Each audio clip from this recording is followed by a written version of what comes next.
Fala aí pessoal, sejam muito bem-vindos a mais um vídeo aqui no meu canal do YouTube. Gente, hoje trazendo aqui novamente mais um episódio do quadro aqui, analisando a carteira dos membros do canal. Lembrando, esse é um quadro muito importante porque, cara, a gente vê aqui diferentes carteiras, diferentes escolhas, mas sempre voltados para a mesma estratégia, que é escolher bons negócios que proporcionem uma boa renda passiva, tá, para os investidores aqui. E é legal de analisar a carteira dos membros porque, de novo, né, são pessoas aqui que estão acompanhando meus conteúdos exclusivos também, então participam muito das lives, tem minhas planilhas com os meus cálculos de preço teto, tudo. Então, teoricamente, são carteiras que estão mais bem alinhadas, eu diria, com a estratégia, mas não são, assim, imunes a erros, na minha opinião. Então é sempre bom, porque eu vou analisando, eu falo lado bom, lado ruim, o que eu acho, o que eu faria de diferente. Eu acho que todo mundo sai aprendendo, seja você que está vendo esse vídeo, seja a pessoa aqui que mandou a carteira. Então deixa seu like, se inscreva no canal. E cara, se você quiser ter a sua carteira analisada, é super simples, vira membro. Coloca no Investidor 10, manda o link para mim, tá? Tem um post específico para você mandar o link dentro da comunidade, tá? Do YouTube, quando você vira membro você tem acesso a esse post. E fora isso, cara, se não quiser mandar a carteira, você tem muitos outros benefícios, então acho que vale muito a pena, beleza? E qualquer sugestão também, o que eu peço para vocês é sugestão de vídeo, alguma coisa assim, deixa nos comentários. O pessoal já tem me falado bastante de CPFL, vou fazer um vídeo para vocês, tá? Mas se você tiver uma opinião também sobre a carteira dessa pessoa aqui que eu vou mostrar no vídeo, também deixa aqui embaixo, desde que seja óbvio, educadamente. Tá? Quem é mal educado eu bloqueio. Raras são as pessoas que eu bloqueio, só aqueles mal educados. Beleza, gente? Bom, vamos lá. Hoje eu vou analisar aqui, fazer com vocês a carteira do Vitor Gabriel. Tá? Vitor Gabriel tem uma carteira hoje de basicamente R$89 mil. Ok? É uma carteira focada, se você for olhar, numa carteira previdenciária mesmo, com ações e FIIs. Eu diria que o Tesouro Direto aqui aparentemente pode ser o caixa dele, a gente vai analisar e olhar isso aqui daqui a pouco. Ou seja, é uma carteira voltada para o recebimento de renda passiva. Logo de cara, para quem me conhece sabe, eu não gosto muito dos fundos imobiliários, mas não quer dizer que fundo imobiliário seja ruim, pelo contrário, gente. Tá?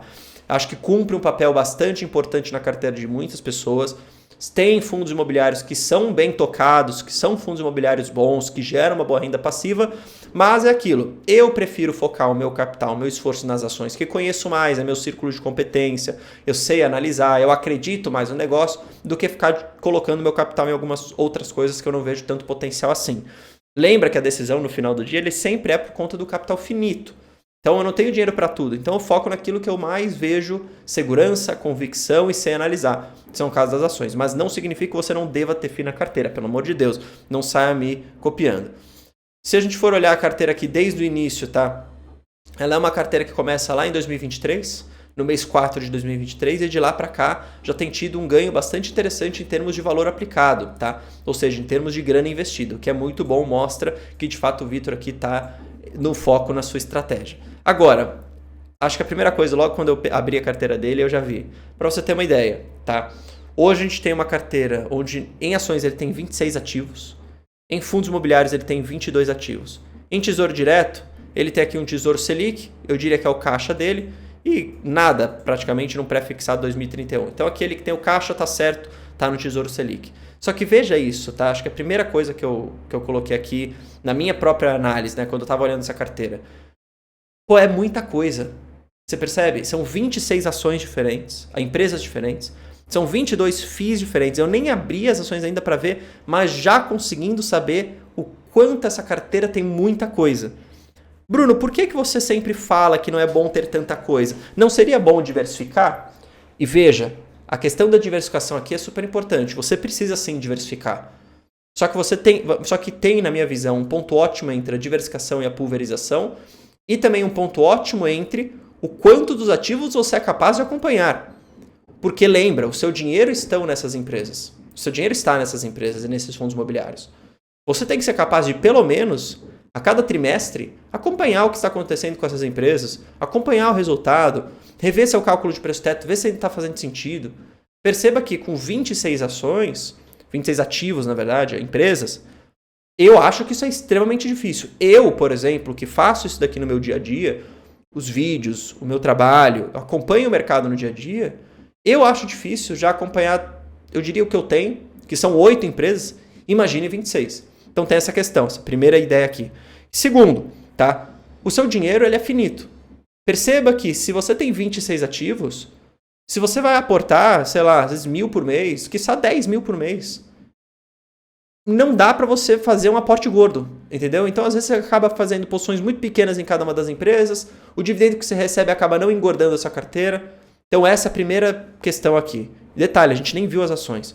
Quando a gente abre, beleza, olha o que a gente tem aqui. Na verdade, vai ser mais fácil a gente fazer primeiro dessa forma. Vamos olhar aqui para o gráfico. A gente vai olhar primeiro na parte macro setorial, tá? E depois a gente vai olhar para cada uma das ações. Então, quando a gente olha para as ações em termos de setor, perceba, existe uma concentração maior da carteira dele, tá? Em materiais básicos, o que eu também já tomaria um pouco de cuidado. Por quê? Porque aqui você tem, na verdade, uma exposição grande a commodities, setor financeiro, utilidade pública. Então, aqui é setor best, basicamente. Então, a gente tem uma exposição ao setor best e vai arredondar aqui, vai 40%. Só que aí você tem materiais básicos, que eu diria que é muito ligado a commodity, junto com o petróleo e gás, que também é commodity. Então tem que tomar um pouco de cuidado com isso, né? Porque você tem uma concentração grande, então essa volatilidade na carteira pode acontecer. E quando você olha para segmentos, você tem vários segmentos aqui. Cada um com a sua determinada característica. Perceba que fica, até de certa forma, meio assustador o fato de você ter tantos segmentos na sua carteira diferentes, de você ter tanta exposição diferente, e às vezes exposição baixa, como 2, como 1, entendeu? 1,80. Por quê? Porque você precisa acompanhar tudo isso, e às vezes a sua posição é tão pequena que nem está valendo a pena. Perceba? Eu não sei se vocês estão pegando um pouco dessa minha visão, mas olha a quantidade de segmentos que ele tem na carteira. Tem banco, tem petróleo, tem energia elétrica, tem siderurgia, tem parte de maquinário, indústria, tem minerais metálicos, tem papel e celulose, tem seguros, tem açúcar, tem saneamento, tem a parte química, que a gente poderia até colocar mais ou menos aqui junto numa caixinha de commodity, tem agro, tem saúde. São muitas características diferentes que, na minha opinião, uma pessoa sozinha não consegue fazer esse acompanhamento. Entendeu? Quando a gente olha para as ações, olha aí, são 26 empresas. Tá? São 26 empresas, sendo que 14% da carteira, em termos de ações aqui, é Petro, que é uma empresa ligada a commodity. Aí ele tem Vale, ele tem Gerdau. Perceba que a exposição muito grande em commodities, como a prioridade da carteira. Isso aqui é perigoso. Tá? É perigoso porque traz muita volatilidade, o dividendo não é tão certo. Ele tem banco, mas perceba, um bom banco que está pagando um ótimo dividendo está com 4% da carteira só. As posições são muito pequenininhas. Você está percebendo? São 2%, 2%, 2%, 2%. Eu até entendo que isso daqui, de fato, minimiza muito o risco específico. Pô, se der tudo errado com o Taesa, na carteira dele não vai mudar nada. Mas, ao mesmo tempo, ele não consegue surfar os bons dividendos fortes de Banco do Brasil. Por quê? Porque a posição é pequena. Ele não consegue surfar os dividendos fortes de Taesa. Por quê? Porque a posição é pequena. Ele não consegue surfar o crescimento e os dividendos de Klabin. Por quê? Porque a posição é pequena. Então, assim, são boas escolhas? Aparentemente sim. Petrobras, Vale, Gerdau, Banco do Brasil, Caixa, Home, Bradesco, Taesa. São empresas de qualidade. São Martinho, ABC. Não são empresas ruins, você está percebendo? Não tem nada aqui que assuste e fale assim, pô, o cara tem uma Magalu, o cara tem uma Via Varejo. Não tem. Você perceba? São empresas que têm qualidade. Mas, de novo, acaba sendo mais detrator para sua carteira do que te ajuda a ter uma posição tão grande assim em tantos ativos com essa quantidade de grana. Uma coisa é você me falar assim, Bruno, eu tenho um time de 10 pessoas, ou eu acompanho os researches, ou essa carteira é tocada por um wealth management, mas aí você não tem só 89 mil reais só, né, entre aspas aqui. Você teria 5, 10, 20, 30, 40 milhões de reais. E aí sim, você poderia, nesse cenário, ter mais empresas, porque você tem mais gente olhando e tal. Só que no começo da carteira, eu diria que, cara, no máximo 8. No máximo 8. Para você não correr essa questão toda que está acontecendo aqui. Tá? Não são escolhas ruins, vocês podem olhar para cá. Tá no gráfico, não são. Mas, cara, você não aproveita o que essas boas empresas vão te dar. Por quê? Porque é muito pouca coisa, uma posição muito pequena. E olha o trabalho a cada trimestre de você analisar. Duvido que consiga.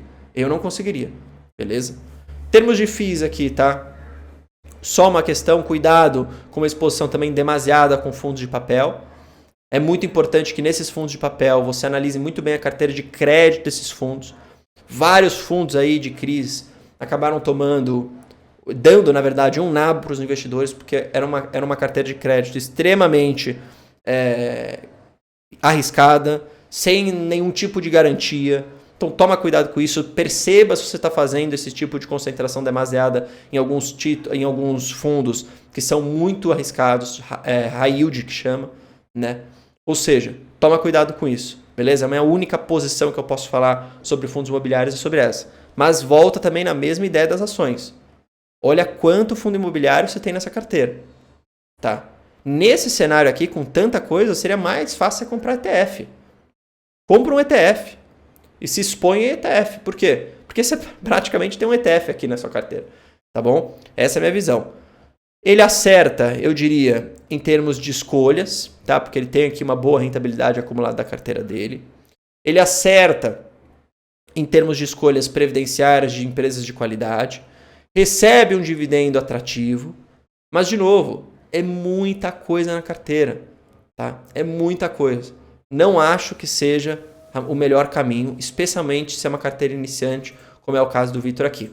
Beleza? Mas veja pelo lado bom. As escolhas são boas. Tá? Basta ele agora, se quiser, concentrar um pouco mais a carteira dele, escolhendo dessas 26 empresas, por exemplo, 8 que ele mais gosta, 10 que ele mais gosta, beleza, 10 que ele mais gosta.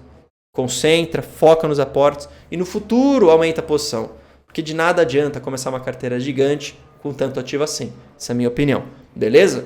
Espero que vocês tenham gostado desse vídeo, comente aqui embaixo a sua opinião também. Tamo junto, valeu, falou, até mais.